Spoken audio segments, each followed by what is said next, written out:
जय जगन्नाथ खाद्यर महकरे आपण मानक बहुत बहुत स्वागत। आज आमे बनामा पुआल छती भजा। तो चलो बनाबाटा स्टार्ट करमा। इटा मुई आधा केजी पुआल छती नहीं छे। हल्दी पानी रे इटा के भल करी बतरे दमा। बतरे सारला परे साधा पैन रे भी थोड़े धुई करी छती के चिपी चिपी करी प्लेट गुटे रे साइड रे रखी देथिमा।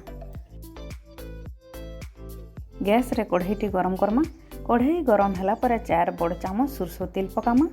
तेल गरम होला पर सुरसो आधा चामच आउ जीरा गुटे चामच देमा।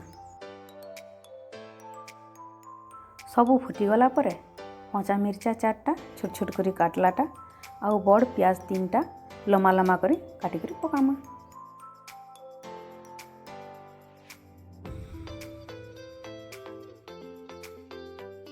प्याज टिके भाजी हो गले अदा लसुन रो खदखदड़ा पेस्ट 2 चामच देमा।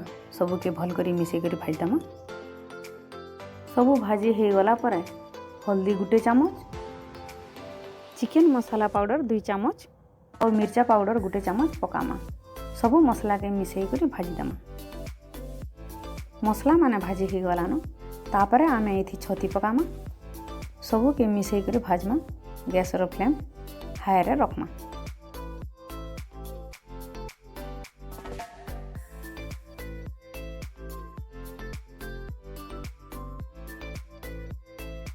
छती पकाबार 2-3 मिनिट पर छतीरू पानी बाहरी जासी आउ से पैन रे एका आमर छतीटा पूरा सिझी जिबा।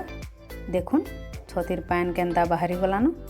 तापरे आमे एथि गरम मसला पाउडर आधा चामच आउ कस्तूरी मेथी पकामा।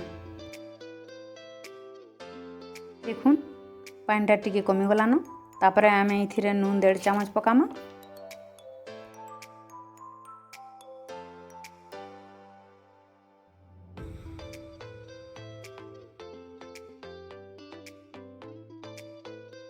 नून जदि छती पकाला पर एका देथिता बेले आहरी पैन बाहरी थिता। हेथिर लागी नून के पछे दमा।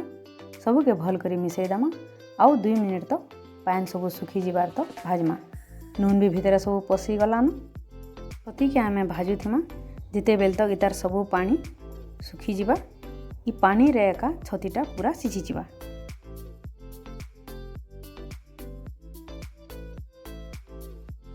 आमर पुआल छती भजा रेडी हो गलानो।